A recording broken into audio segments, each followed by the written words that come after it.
It was supposed to be a normal Friday night.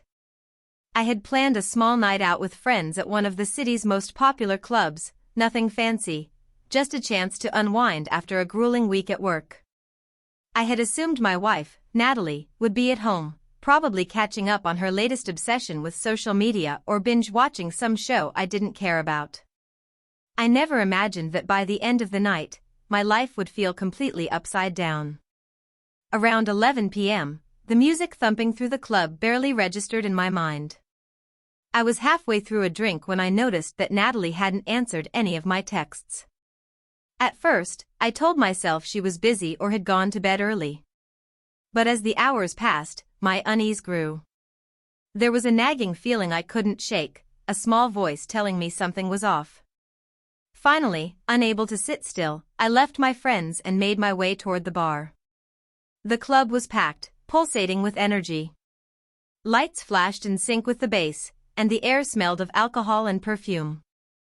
I approached the bar, hoping for a casual conversation with the bartender, maybe just to check if Natalie had come by. "Hey," I said casually, "have you seen my wife here tonight?" The bartender, a young guy with a sympathetic but hesitant expression, paused mid-pour. That pause hit me harder than any punch in the gut could have. He glanced around nervously, as if afraid someone might overhear, and then said, "She just left." "Just left?" I asked, my heart starting to race. "Was she alone?" The bartender hesitated again, and that's when my stomach sank. No," he admitted quietly. "She didn't leave alone." I felt as if the floor had dropped from beneath me. "What do you mean she didn't leave alone?" My voice was steady, but inside I was panicking. He leaned closer and whispered, "She left with another man. I don't know who he is, but they got into a car together." I stood frozen, the noise of the club fading into a dull roar in my ears. The idea that Natalie, my wife of 7 years, could be leaving a club with someone else, someone who wasn't me, was almost unbearable. I struggled to process it. Maybe he was mistaken? Maybe it wasn't what I thought? But deep down, I already feared the truth. I tried to think rationally. I called Natalie's phone. Straight to voicemail. I texted her, hoping for some explanation that would make sense, that would calm the fear gnawing at my chest. Nothing. Minutes felt like hours, and every passing second made the panic grow. I decided to leave the club, but not before trying to catch a glimpse of her in the crowd. I scanned every corner, every darkened hallway, every stairwell. Nothing. My heart hammered as I imagined the worst. Who was this man? How long had this been going on? Why didn't she tell me? By the time I got to the parking lot, the club's neon lights had blurred into streaks of red and blue.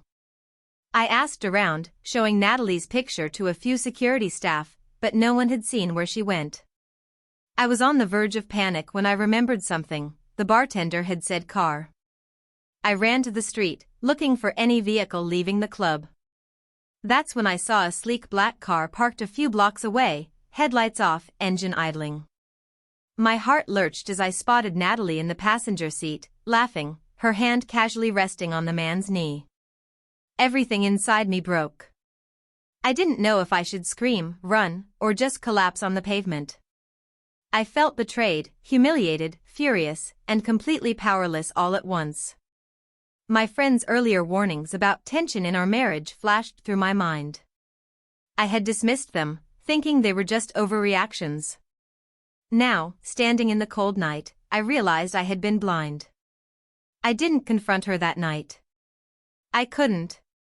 My anger was a storm I wasn't ready to release, and I needed clarity more than anything. I drove home, my hands gripping the wheel so tightly my knuckles turned white. The ride was silent except for my thoughts, a constant loop of disbelief, hurt, and questions I didn't yet have answers to. When I got home, I called my closest friend, Mark, and told him everything. He was quiet for a moment before saying, "You need proof before you do anything. Don't act out of anger, you'll regret it." He was right. I had to know the truth for certain, not just trust what my heart was screaming.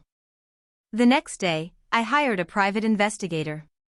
I needed to know exactly what had happened, to see the patterns, the truth, and to protect myself from the lies I already suspected. The investigation confirmed what I feared. Natalie had been seeing this man for several weeks.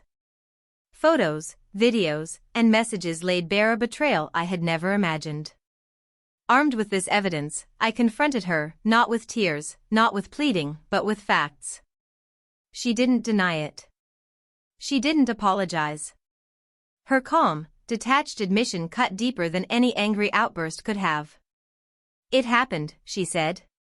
"I wanted something different." I walked away. I didn't shout, didn't cry in front of her. I just left. The betrayal was too deep for immediate confrontation. This required careful thought, preparation, and ultimately, the ending of a chapter that had once defined my life. That night at the club changed everything. It was the moment I realized trust could be shattered in an instant, and that appearances, smiles, laughter, shared life, can hide devastating truths. But it also gave me something crucial: clarity. I knew I deserved honesty, respect, and love, none of which Natalie had offered. And with that clarity, I finally began to take steps to reclaim my life, to protect myself, and to ensure that the next chapter wouldn't include betrayal, humiliation, or deceit.